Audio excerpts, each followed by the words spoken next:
puisqu'on va passer de l'engagement d'une jeune femme aux seniors, parce que c'est un vrai sujet, les seniors. On va parler des vieux. Voilà, donc on a 15 minutes sur les vieux, accrochez-vous bien. Et pour ce faire, j'ai le plaisir d'accueillir Florence Carras.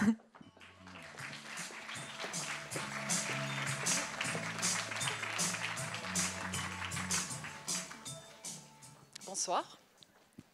Alors Florence, est-ce que tu peux nous expliquer un petit peu pourquoi est-ce que tu es là en face de ce public pour parler des vieux? Oui, tout à fait. Alors, je suis là pour vous parler des vieux, je suis là pour vous parler de Génération Care, qui est un projet d'entreprise, d'une très très grande entreprise, mais qui est porté par une toute petite équipe de femmes, qui je pense est dans l'Assemblée. Des femmes intergénérationnelles de tous les âges, très dynamiques, des femmes qui ont envie de casser les codes de la communication et qui ont envie d'adresser les enjeux de la société. Alors il y en a beaucoup, nous en avons sélectionné un, c'est celui du vieillissement et du lien intergénérationnel.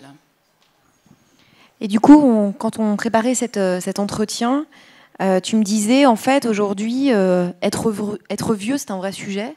C'est un vrai sujet en France, notamment, parce qu'il ne fait pas bon être vieux. Il y a beaucoup de stigmatisation autour de la vieillesse, et pourtant, ça devient volumiquement un énorme sujet.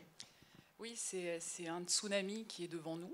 Le vieillissement et la longévité qui va avec, puisque à horizon 2035, à peu près un tiers de la population française aura plus de 65 ans. Voilà, donc il faut se le dire. Ça veut dire aussi qu'il va falloir adapter la société dans toutes ses dimensions. Et aujourd'hui, on est effectivement dans le déni de la vieillesse. La vieillesse, dans l'inconscient collectif, c'est la dégénérescence et c'est la maladie. Alors évidemment, on n'a pas envie de le voir, on le cache. Et on le cache avec la sémantique. On ne parle plus des vieux. À la jeunesse, nous parlons des jeunes. À la vieillesse, nous ne parlons plus des vieux. Ce mot est banni, ce mot est péjoratif aujourd'hui dans notre champ, dans notre langage courant à tous. Ça ne fonctionne pas. Si, donc nous avons cette préoccupation de porter un regard nouveau sur la vieillesse. Je suis désolée. Comment tu expliques qu'aujourd'hui, en France en tout cas, il ne fasse pas bon être un vieux ou être un jeune, parce que finalement, les deux mots sont stéréotypés.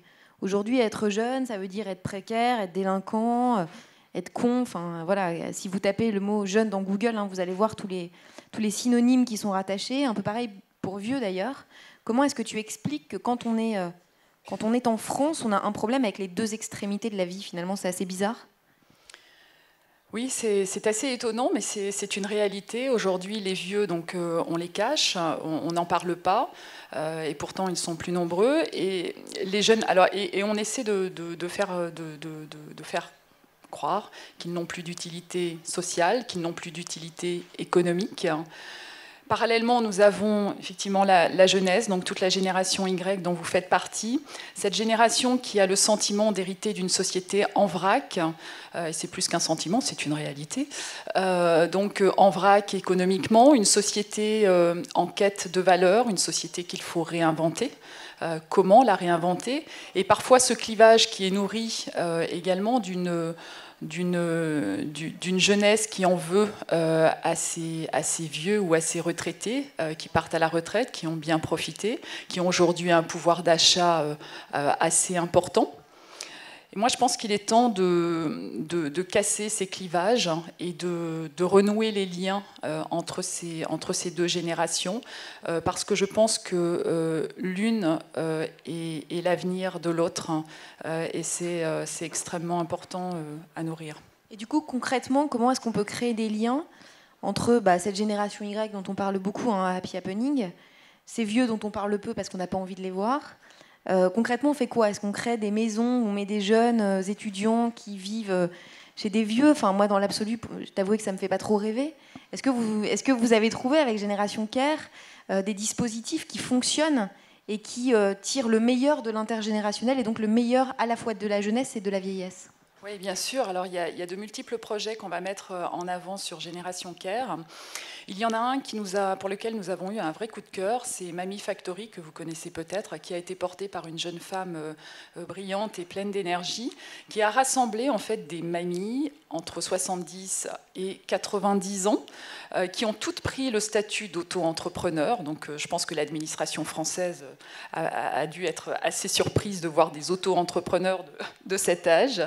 Et en fait, ces mamies tricotent. Donc elles tricotent des layettes, des pulls qui sont mis en ligne donc, sur un site, Mamie Factory. Voilà. Et je trouve que cet exemple est typiquement celui qui mérite d'être mis en valeur, puisqu'on est sur l'utilité sociale, c'est-à-dire de redonner à ces vieux leur utilité sociale, leur place dans la société, de montrer qu'ils ont un savoir-faire et que la vieillesse, c'est aussi l'étape de la transmission. Donc c'est une étape importante. Donc là aujourd'hui, ces mamies transfèrent leur savoir et elles sont aussi dans l'utilité. On est dans l'utilité économique hein, puisqu'en fait elles sont auto-entrepreneurs. On n'est pas dans le bénévolat, donc elles sont rémunérées pour les tricots qu'elles fabriquent. Voilà, et donc c'est dans la modernité également puisqu'on est sur du e-commerce. Et donc voilà, c'est un très très bel exemple que nous avons mis en exergue et qui est plein de sens. Et concrètement, aujourd'hui, on est vieux à partir de quel âge ? Parce que pour avoir été un peu en entreprise, moi j'ai compris qu'on était vieux et périmé à 45 ans. Oui. Du coup, ça fait quand même un paquet de monde hein, pour les tricots. Oui. Effectivement, c'est une vraie question. Je pense qu'il y a la vieillesse physique, il y a la vieillesse psychologique. On peut être très vieux dans sa tête très jeune, en fait. Donc, je dirais que la vieillesse, en tout cas celle que l'on adresse au sein de Génération Care, elle touche plutôt un segment d'âge autour de 70-75 ans. Mais ce curseur bougera évidemment avec la longévité, puisque nous allons vivre de plus en plus vieux. Les jeunes, enfin les enfants qui naissent en ce moment, probablement avec les progrès médicaux et autres, vivront jusqu'à 110, voire parfois on parle de 120 ans. Et c'est là où il faut prendre conscience de la nécessité de révolutionner cette société. Et aujourd'hui, la vieillesse, elle doit rimer avec innovation. Et l'innovation, c'est vous, je pense, qui devez la porter. Et pour la porter sur la vieillesse, il faut regarder la vieillesse. Donc il faut tendre la main à ces personnes vieillissantes. Il faut prendre le temps de les découvrir, de les rencontrer, d'aller chercher toute la richesse de leur vie, parce qu'ils ont, ils ont une vie.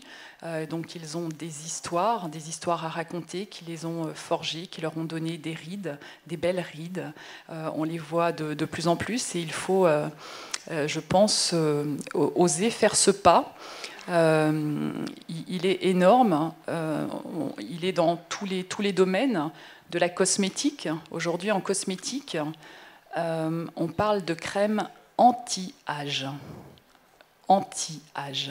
Quand on se pose 2 secondes sur ce mot et sur le sens, c'est quand même puissant. Nous, aujourd'hui, on se dit, mais pourquoi ne pas créer la crème Happy Age ?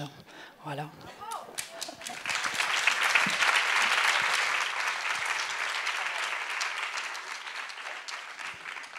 Le cœur de cible en fait, de Happy Happening, hein, c'est la génération 18-35, c'est ce qu'on disait. On a beaucoup parlé d'entrepreneuriat ce matin. Moi, je vais avoir une vision un peu cynique de la vieillesse, mais c'est vrai qu'aujourd'hui, c'est quand même un énorme marché, un marché économique. Et donc, si je traduis en termes économiques ton discours à toi, tu es en train de dire, finalement, engagez-vous pour les vieux, d'abord pour une raison d'éthique et de morale, mais engagez-vous aussi parce que potentiellement, c'est un marché qui est en pleine explosion. Oui, tout à fait. On est juste dans un pays en crise et on cherche bien les secteurs économiques qui vont pouvoir relancer notre économie. Je pense que si on regarde et si on observe la vieillesse et sincèrement tous les champs qui sont à adresser, on est sur l'urbanisme, on est sur l'habitat, on est sur la politique des transports. Aujourd'hui, les transports, par exemple, il y a eu un débat il y a quelques semaines sur le fait de retirer ou pas le permis de conduire aux personnes qui ont, je sais pas, 75, 80 ans. Le débat n'a pas été poussé au-delà. Alors peut-être, je pense qu'il y a des gens à 25, à 45 ou à 55 ans à qui on devrait aussi retirer le permis parfois. Donc ça, c'est une chose. Et après, il y a un droit pour ces gens, c'est le droit à la mobilité.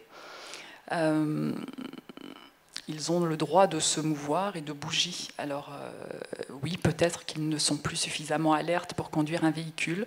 Parfois, ils ont un véhicule parce que c'est une génération qui avait le sens de la propriété. Donc ils ont un véhicule, ils ont une maison, etc. Et puis à côté, peut-être à côté, il y a des jeunes, alors des jeunes qui ont eu la chance de passer le permis, mais qui ont eu la malchance ou qui n'ont pas encore la chance de pouvoir s'offrir une voiture. On est dans l'économie de plus en plus du sharing, hein, du covoiturage, de la colocation, etc. Voilà, donc il y a eu. Moi, je pose le sujet, c'est-à-dire, voilà, peut-être qu'il y a matière à innovation, du covoiturage intergénérationnel, pour rendre service aux uns et aux autres, et en plus créer du lien social. Parce que je pense qu'on est aujourd'hui en mal, et nous avons un besoin profond de liens intergénérationnels. La société a besoin d'être riche de tous ses âges.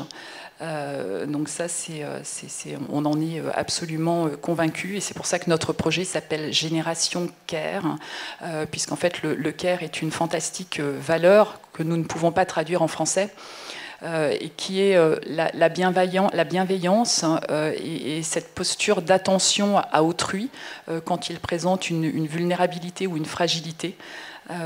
Voilà, et donc nous avons envie de fédérer toute une génération d'hommes, de femmes, de jeunes, de moins jeunes, de vieux aussi. Et donc une génération qui porte les valeurs du care pour que, eh bien, on puisse vivre un peu mieux qu'aujourd'hui peut-être. Alors j'ai une avant-dernière question un peu polémique, mais je pense qu'il y a plein de jeunes dans la salle qui se la posent. Tu n'es pas sans savoir qu'on parle de la génération Y comme d'une génération sacrifiée. Pour une raison très simple, hein, c'est qu'aujourd'hui, on paye les retraites des vieux, en l'occurrence, et que personne ne payera les retraites pour nous. Donc on est dans un système français où on a clairement vendu l'avenir de la jeunesse. Du coup, comment on fait pour aimer les vieux quand les vieux t'ont dépouillé de ton futur ? Non, en fait, je viens juste c'est une vraie question, hein, parce qu'il y a beaucoup de gens qui pensent ça, donc il vaut mieux dégoupiller la grenade en avance. Non, justement, moi, je ne suis pas du tout convaincue que. Enfin, on peut avoir ce sentiment que les vieux ont dépouillé le futur de la jeunesse. Quand on est vieux aussi aujourd'hui, avec cette culture du jeunisme, le fait d'être rayé de la carte. Tu n'as plus d'utilité sociale, tu n'as plus d'utilité économique, tu n'existes plus, on ne te voit plus, on ne te regarde plus. Je pense que les deux sont des populations aujourd'hui sacrifiées pour des raisons diverses et variées, mais encore une fois, je pense que la vieillesse est l'avenir de la jeunesse. Merveilleux. Et dernière question. Non, mais merveilleux dans le bon sens du terme, hein, parce que je pense qu'effectivement, en fait, il faut sortir des préoccupations strictement économiques pour se dire que la situation est tellement complexe que c'est en se serrant les coudes et en se donnant la main qu'on s'en sortira tous ensemble plutôt que de se mettre dans une posture d'opposition, notamment générationnelle. Donc pour le coup, c'est un vrai merveilleux, pas cynique. Dernière question, pourquoi est-ce que toi, qui n'es pas vieille, tu as décidé de t'occuper de ce sujet ? Alors, outre le fait que ce soit un projet d'entreprise, je le porte avec beaucoup de conviction, probablement parce que cette année, il y a quelques mois, je suis rentrée dans une catégorie qui s'appelle les seniors. Et aujourd'hui, en France, on est seniors de 45 ans à 105 ans, à peu près, enfin 110 pour ceux qui ont la chance de vivre jusqu'à 110. Et en fait, ça m'interpelle. J'ai envie de vieillir dans une société autre que celle dans laquelle, par exemple, ma maman est en train de vieillir, avec plus de care, plus d'attention, plus de sens. Voilà, donc probablement pour ces raisons. Merci. Je pense que pour conclure, en fait, le mot qui est revenu beaucoup ce matin et qui revient là dans notre binôme, C'est le mot sens, hein, la génération Y, c'est la génération du pourquoi, parce que c'est une recherche de sens permanente. Et je pense qu'effectivement, le trait d'union entre les seniors et les juniors, c'est probablement cette quête de sens dans une société qui peut-être n'en a plus beaucoup. Oui, tout à fait. Et juste un petit mot pour finir. Moi, je suis très optimiste et je trouve que vous avez une énergie absolument extraordinaire. On vous a rencontré, pour certains d'entre vous, sur notre stand. Vous avez accueilli ce projet Génération Care avec beaucoup d'enthousiasme, beaucoup de conscience et d'intérêt. Et donc, voilà, j'espère que vous ferez tous partie de cette génération Care qu'on doit construire ensemble. Merci beaucoup. Merci Florence.